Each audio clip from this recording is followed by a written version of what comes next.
Hola, ¿cómo están? Bienvenidos a Política y Poder, en esta ocasión para comentar uno de los más esperados debates presidenciales que existe en el mundo y tomó lugar el día de ayer en Estados Unidos, el debate entre Joe Biden y Trump.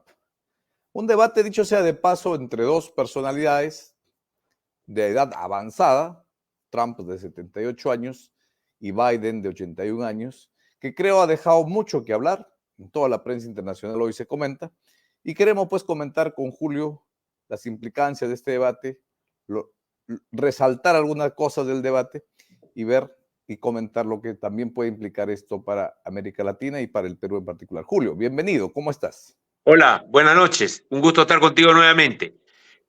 Para decir de que el debate refleja muchas cosas y a veces define elecciones. Y este es un debate que quisiera precisar algunas cosas desde el punto de vista periodístico que es muy importante dar a conocer a los oyentes. Primero, lo pide Biden y pelean por lograr este debate porque se hace en CNN, sin público. Ojo, CNN es el canal favorito de los demócratas. El canal favorito de los republicanos es Fox News. Y Trump, que estaba en un momento de mucho apremio por el juicio que estaba llevando adelante y no sabía bien cómo iba a tener una salida política a esa situación de estar enjuiciado, que en Estados Unidos siempre pues hay una cultura protestante donde lo bueno y lo malo se ve también en el terreno judicial, en tu conducta personal, ¿no? Hay una visión así. Entonces, ¿qué pasó? Resulta que esta fue una oportunidad que Trump la vio hace 2 meses con una posibilidad para tener un momento de levantar su candidatura. ¿Ya? Sin embargo, el debate de ayer lo ha favorecido abiertamente. El 67% de las personas, según una encuesta de CNN, opinan que él ganó el debate y solo 33% que fue Biden. Entonces, ahí hay ya un punto de partida de la campaña electoral, en una etapa ya más decisiva, en la cual, bueno, ahora haremos un balance. Pero creo que en lo periodístico lo importante era decir que fue pedido por Biden. Un error de cálculo, ¿eh? Un error de cálculo. Error de cálculo de lejos, sin duda, ¿no? Sobre todo por la falta de energía que se le vio. Un Biden prácticamente parecía enfermo, con una voz apenas Estaba con gripe, oíble. o sea, estaba con gripe lleno de medicinas. Espérate, y ahora en la mañana, o sea, al día siguiente, como le han metido lo han agarrado a sopapos todos sus asesores, su propia mujer, todo, ha salido en Carolina del Norte hablando como si fuera Superman. Porque seguro le han dado un montón de vitaminas, entonces ha salido hablando fuerte, agrediéndolo a Trump, o sea, otra cosa, o sea, lo cual te muestra cómo es que la situación de un debate crea pues una tensión enorme que, en fin, Biden tiene oficio para superar las cosas. ¿Ah? Hagamos una radiografía un poquito de ambos candidatos, porque evidentemente Biden representa a los demócratas y Trump es republicano. Entonces, ¿cuáles son las principales diferencias de los candidatos, básicamente, ¿no?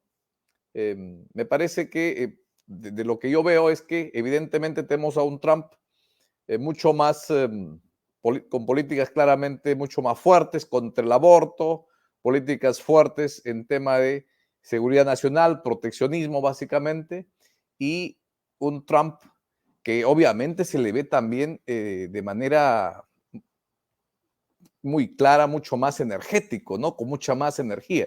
Y un Trump que miente también, pero a descaro, ¿no? Miente y miente que es increíble. Alguien comentaba que en cada intervención que Trump hacía, por lo menos decía una mentira. Eso es bastante para un candidato que evidentemente también maneja muy bien la prensa, ¿no? Y el lenguaje, un lenguaje que mueve y toca fibra, ¿no? ¿Cómo ves tú a Biden en este caso? Bueno, Biden representa a lo que se llamaría digamos, los sectores tradicionales del este de Estados Unidos. O sea, el establishment, digamos, liberal, que en California, estamos hablando de la costa oeste, y en la costa este, en los estados de Nueva York, Virginia, Pensilvania, Delaware, de donde él viene, que son unos 8 o 10 estados, representan las antiguas colonias.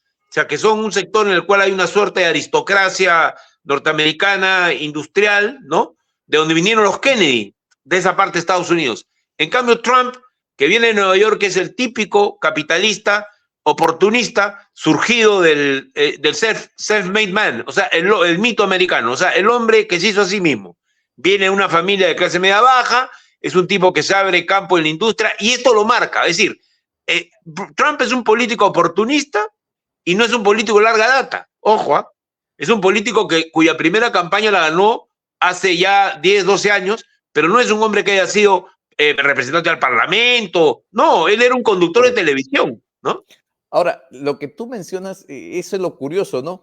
Que muchos esperaban a un Trump muy agresivo, pero creo que, como alguien lo mencionó en algún momento, Trump tiene ese instinto animal que dice, ¿no? Que rápidamente te captura la circunstancia y te destruye, ¿no? Pero creo que anoche en el debate lo que se vio es un Trump más bien que dejó que el mismo Biden en su discurso, en su mal momento que evidentemente pasaba, solo prácticamente empezó a hablar una serie de incoherencias, incluso cifras bastante anormales, ¿no? Como decir que hay mil americanos con fortunas de trillones de dólares, ¿no? Cosa que es una barbaridad, ¿no? Sobre todo viniendo de un presidente en ejercicio, ¿no?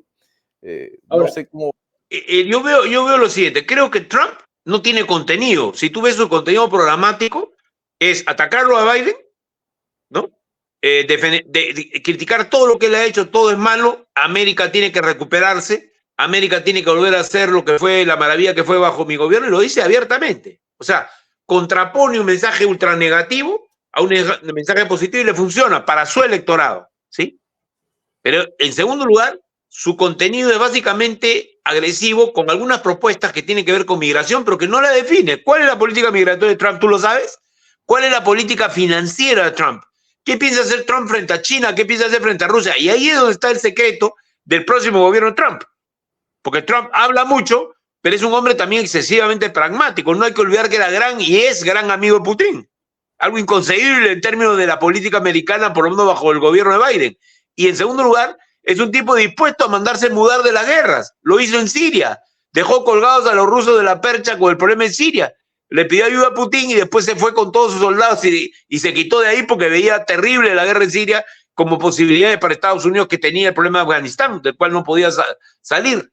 Entonces creo que acá hay una pragmatismo por parte de Trump, pero hay por el lado de Biden un gran problema, que es la presencia de los intereses más guerreristas de Estados Unidos. O sea, Trump no representa a este sector capitalista, digamos, metido en la industria de guerra, tanto como sí lo hace Biden.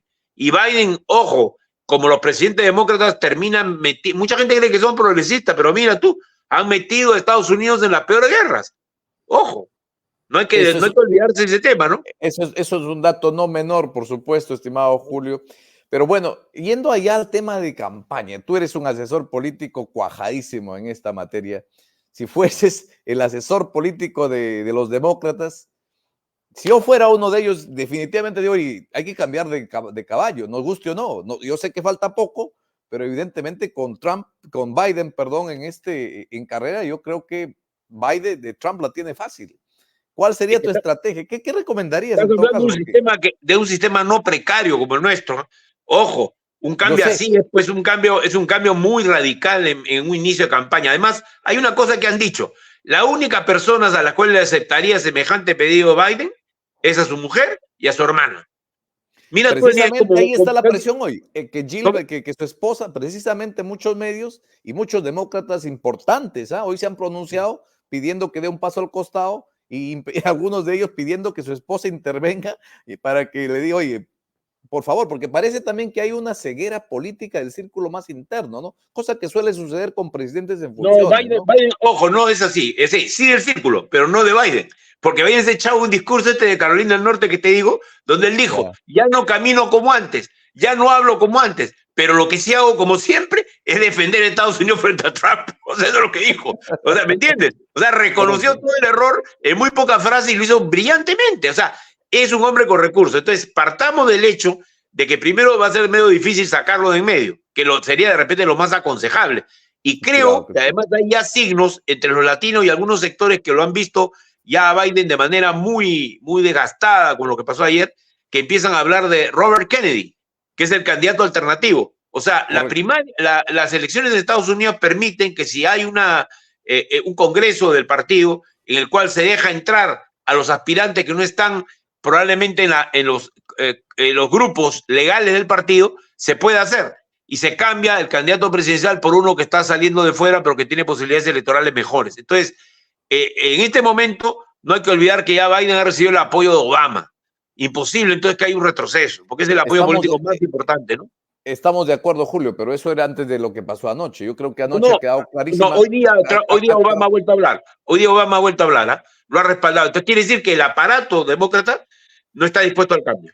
Pero es un problema, ¿no? Yo creo que es una decisión que va a encaminar al fracaso del Partido Demócrata, porque a cualquier persona que lo hemos visto anoche, creo que nos da la clara impresión de que es una persona senil prácticamente, porque se olvida de cosas, no tiene coherencia sobre varios puntos, y evidentemente tendrá 80, prácticamente le tiene que gobernar, todavía tiene hasta fin de año para que gobierne y después 4 años más. ¿Te imaginas en el 2028 a Biden dando discursos, haciendo política? Bueno, ahí hay un tema, es si sale, ¿qué pasa? Si sale Correcto. puede ser peor porque es reconocer la derrota. Creo yo que eso están pensando los estrategas demócratas. Yo lo pensaría así si tuviera un candidato en esta situación. Lo cual no quiere decir, en mi opinión, que no se estén moviendo algunos engranajes para ver si pueden colocar una alternativa. Mira, el año pasado, en el mes de noviembre, el presidente Obama, el expresidente Obama, lo visitó a Biden en su casa en Delaware, de manera personal, y después lo visitó en la Casa Blanca. Tuvieron largas conversaciones, porque creo que Obama, decían, por el rumor periodístico, era que Obama estaba intentando convencerlo a Biden de que considerara la posibilidad de hacerse a un lado y dejar que Kamala Harris o otro candidato fuera del candidato presidencial del Partido Demócrata, porque preveían dificultades y no lo lograron convencer. Y no era posible tomar una decisión al margen del mismo Biden. Entonces, esta situación ya es un tema político cuyo manejo depende si es que hay nuevos incidentes que revelen esta debilidad de Biden, como la que hemos visto, que es una debilidad manifiesta, muy grave, ¿no? Ciertamente va a haber la posibilidad que haya ese cambio. Y creo que, de todas maneras, en un aparato como el aparato político de Estados Unidos, tienen que estar pensando en esa posibilidad. De hecho, de tener uno o dos hombres ahí, ¿no? Analicemos, Julio, las implicancias internacionales y luego ya terminaríamos viendo lo que implica para el Perú. Evidentemente, los Estados Unidos no se puede negar todavía, sigue siendo un superpoder, uno de los más grandes poderes en el planeta, influye en toda la política internacional, sin lugar a dudas. ¿Qué va a implicar, a tu juicio, en todo caso, el hecho de que Trump gane en el tema de China, el tema de la guerra que se está dando en Ucrania-Rusia, el tema de la OTAN? Trump abiertamente ha dicho que a los países chicos que no pagan más del 2% que lo que el tratado de la OTAN les obliga, va incluso a animar a que Rusia los ataque exprofesamente. Así de fuerte ha sido Trump en sus declaraciones. Claro, es un presidente rimbombante también, ¿no? Pero Trump es anti-OTAN hace rato. Te voy a explicar por qué. No es una locura, es algo muy inteligente. Trump nunca extremó la cosa con China. Sus partidarios y él mismo a veces decían barbaridad y media, sus partidarios sobre todo, ¿no?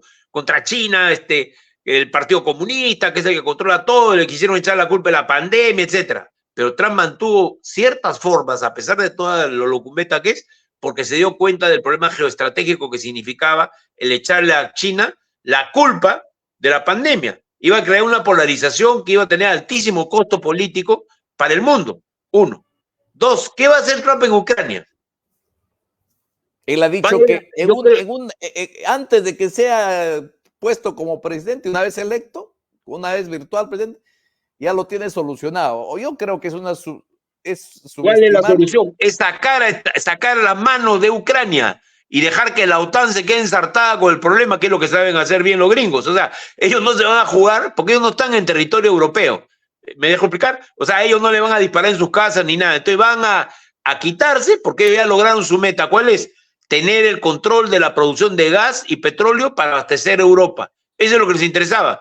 Más allá no les interesa conquistar Rusia, dominar el mundo. Creo que ahorita lo están pensando que hay que hacerlo moderadamente. Entonces me da la impresión a mí que desde el punto de vista geopolítico no es el momento para la batalla final. Y creo que Trump, de manera pragmática, va a obligar a Ucrania, que es lo que hace rato quieren hacer varios países europeos, a hacer lo siguiente.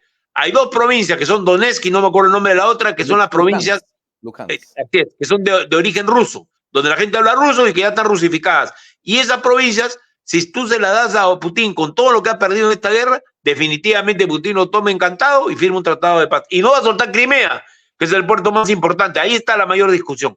Pero puede hacer toda clase de concesiones para verse fuera de esa guerra. Yo creo que es así.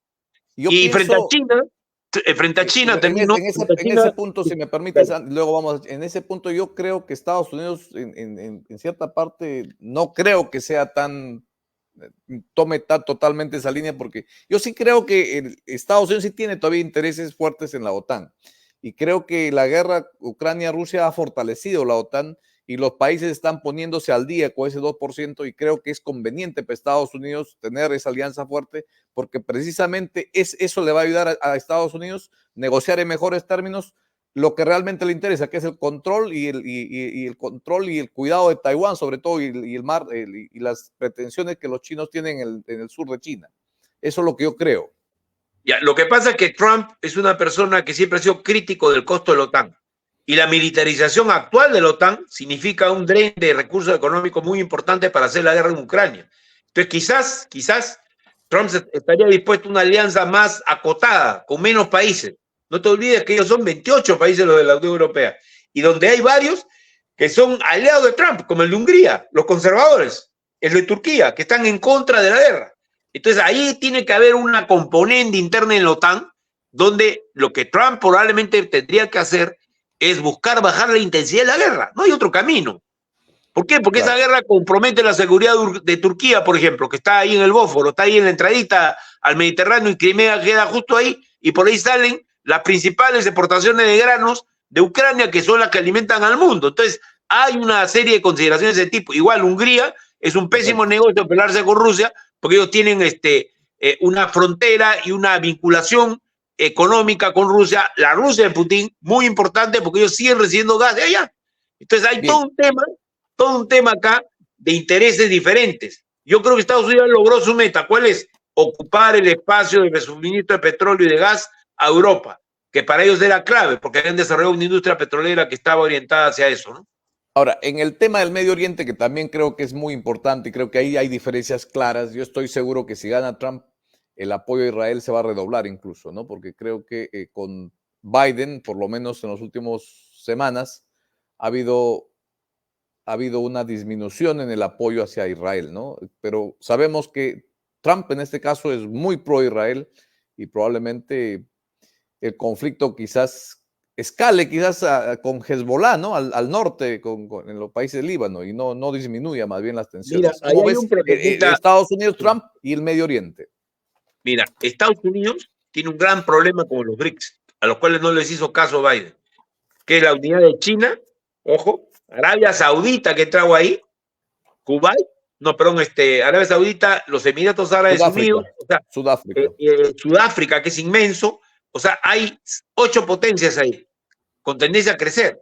Está Brasil, está en lista. Sudáfrica lo está pasando muy mal, ¿no? Sudáfrica lo está pasando muy mal. No, ya sé, pero yo no entro a evaluar sino que hablamos de un bloque geopolítico que, si no lo logra quebrar Estados Unidos, ya tiene enfrente una fuerza formidable que controla, viejo, el 47% del petróleo mundial.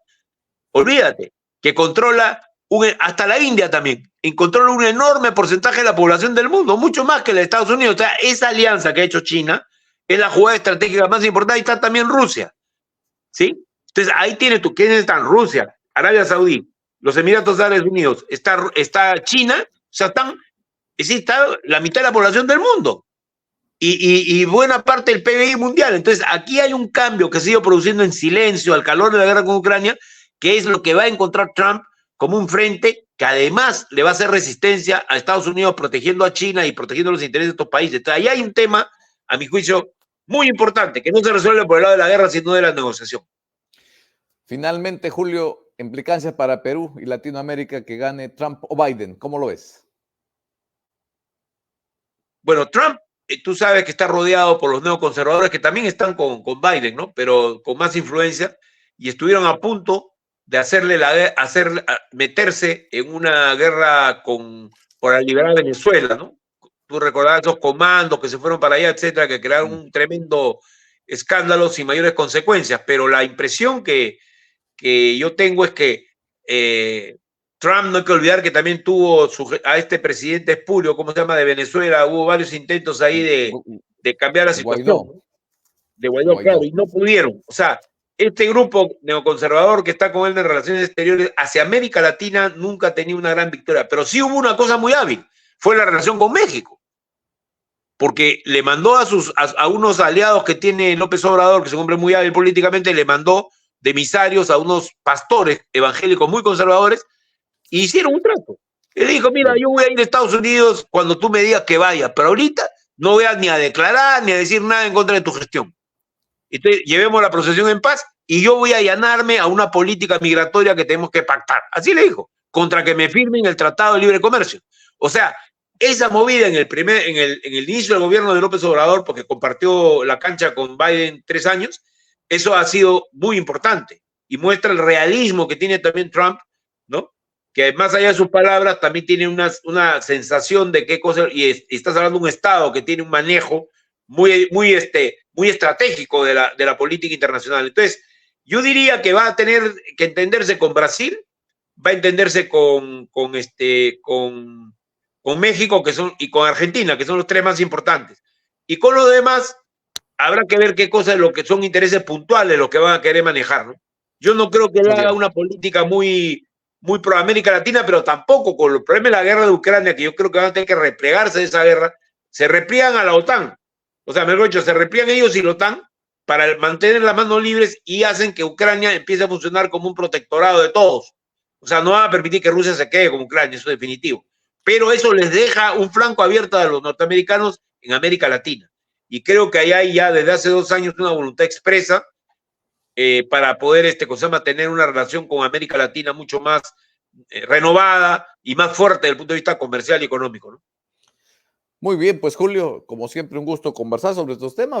Veremos qué va a pasar, veamos si los demócratas por fin reaccionan y ponen un candidato, un mejor gallo, como dirían en mi tierra, porque creo que de lo visto anoche quedó claro que Trump, a pesar que son solamente 3 años más, 3 años de diferencia en edad, de lejos se le vio, parecía una diferencia de 10 años por lo menos, energética. Yo creo que en lo político, Norman, es posible que Trump gane las elecciones, ¿eh? Eso sí te lo digo, yo no niego eso.